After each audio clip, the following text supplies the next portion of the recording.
இணை வைக்கக்கூடிய மக்களுடைய 7வது வாதம். இது எப்படிப்பட்ட வாதம்னா, இணை வைக்கிறதை எதிர்த்துக்கிட்டே தங்களுடைய அறியாமையை நியாயப்படுத்தி பேசுறது. இணை வைப்பு கூடாது தான், தப்பு, அதை நம்ம எதிர்க்கணும் அப்படின்னு. ஆனால் நாங்கள் அறியாமையில் இருக்கிறோம். நான் அல்லாஹ்விற்கு எதையும் இணையாக்கவில்லை, அல்லாஹ் என்னை அதை விட்டு காப்பாற்றுவானாக. ஆனால் இறந்த நல்லோர்களை அழைத்து உதவி தேடுவது ஷிர்க் இல்லையே. நாங்கள் ஷிர்க்கை எதிர்க்கிறவங்க தான், இது ஷிர்க் இல்லை அப்படின்னு சொல்லிட்டு, அதாவது தங்களுக்கு இது ஷிர்க் இல்லைங்கிற அறிவு தான் இருக்கிறவங்க மாதிரியும், அப்போது தாங்கள் செய்யக்கூடியது உங்கள் பார்வையில் நாங்கள் அறியாமையில் இருக்கிறோம், ஆனால் நாங்கள் இணை வைப்பு கூடாதுன்னு தான் சொல்கிறோம். அப்போ நாங்கள் கேட்குறது இறந்து விட்டு நல்லடியார்கிட்ட உதவி தான் தேடுறோம், இதெல்லாம் ஷிர்க்கெல்லாம் சொல்ல முடியாது அப்படின்னு வாதம் செய்கிறது. இப்போ இதுக்கு பதில் என்ன? ஷேக் ரஹிமஹுல்லா சொல்கிறாங்க, விபச்சாரம் செய்வதை தடை செய்திருப்பதை விட பன்மடங்கு அல்லாஹ் தஆலா அதிகமாக ஷிர்கான காரியம் செய்வதை தடை செய்திருக்கிறான். ஷிர்கான செயலை அல்லாஹ் மன்னிப்பதில்லை என்றும் நீங்கள் நம்பி உறுதி சொல்கிறீங்க. என்ன, நம்ம அவங்கள்ட்ட சொல்கிறோம், எதுவும் விபச்சாரம் செய்து அல்லாஹ் தடுத்திருக்காங்கிறதும் ஏற்றுக்கிறீங்க, ஷிர்கான செய்கிற அல்லாஹ் மன்னிக்கிறது இல்லை அப்படிங்க ஏற்றுக்கொள்கிறீங்க. மன்னிக்கப்படாத குற்றமான ஷிர்கின் பொருள் என்ன?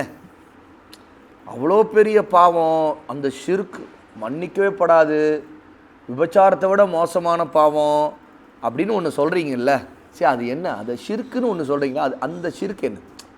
இப்போ நாங்கள் ஷிர்க் வைக்க மாட்டோம், ஷிர்க் பெரிய பாவம் இல்லையா அப்படின்னு சொல்கிறீங்கல்ல, சரிங்க, அந்த பெரிய பாவம், விபச்சாரத்தை விட பெரிய பாவம், மன்னிப்பே இல்லை, சரி அந்த பாவம் ஒன்று சொல்கிறீங்க, அந்த பாவம் என்ன கொஞ்சம் சொல்லுங்களேன் அப்படின்னு சொல்லிட்டு அவங்கள்ட்ட கேட்கணும்.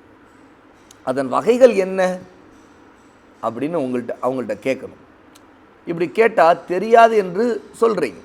இப்போ அவங்க என்ன, அதில் அது என்னன்னு தெரியாதுங்க, ஷிர்க் என்றால் என்னவென்று நீங்கள் தெரியாமல் இருக்கும்போது ஒரு விஷயத்தை இது ஷிர்க் அல்ல என்று உங்களால் எப்படி சொல்ல முடியும்?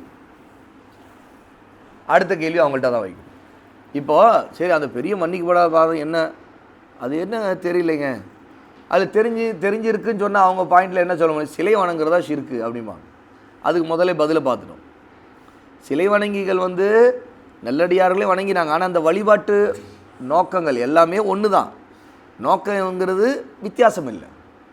உதவி கேட்குறது, துவா கேட்குறது, பாதுகாப்பு கேட்குறது, இதுதானே அதில் வழி. அதில் சிலை தான் வேறையே தவிர மற்றபடி இந்த செயல் எல்லாமே ஒன்று தானே.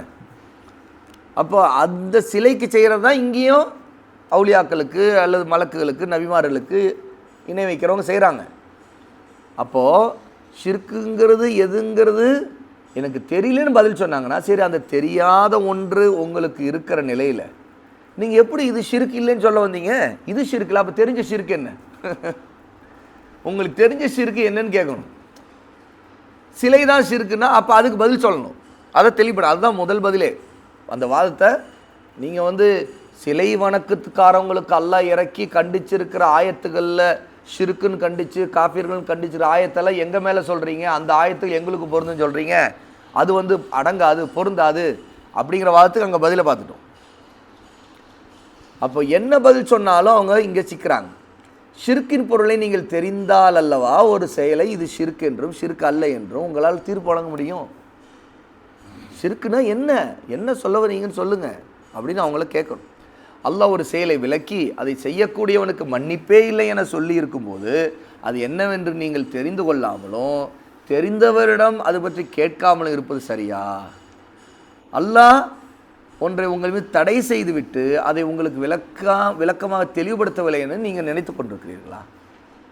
அல்லாஹ் தடை செய்திருக்கான், ஆனால் தெளிவாக தெரியல, அதில் ஏதோ குழப்பமாக இருக்குது, அது ஒரு பெரிய விஷயம் இல்லை அப்படின்னு சொல்ல வரீங்களா? பெரிய விஷயம் இல்லையா? மன்னிக்கப்படாத பாவத்தில் நம்ம விழுந்திருப்போமா அப்படிங்கிற பயம் கூட இல்லையா?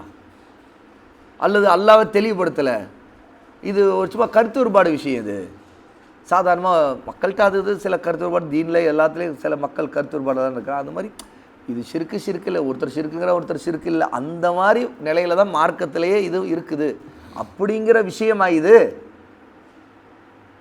அப்படின்னு அவங்கள்ட்ட கேட்கணும். இதன் மூலமாக அவங்களுக்கு புரிய வைக்கணும், ஷிர்க்குனா என்னன்னு தெரியாதனால தான் நீங்கள் இந்த ஷிர்க்கை செய்கிறீங்க. தெரிஞ்சிருந்தால் செய்ய மாட்டீங்க. அப்போ இதை நீங்கள் தெரிஞ்சுக்குங்க, இது ஷிர்க்கு, இது விடுங்க அப்படின்னு சொல்லிட்டு அவங்களுக்கு தெளிவுபடுத்தணும் இந்த வாதத்தை வைக்கும்போது. அப்போ அறியாமையை காரணம் சொன்னாங்கன்னா அந்த அறியாமையினால் ஷிர்க்கு இல்லைன்னு ஆயிராது அப்படிங்கிற பதிலை நம்ம அவங்களுக்கு தெளிவுபடுத்தணும்.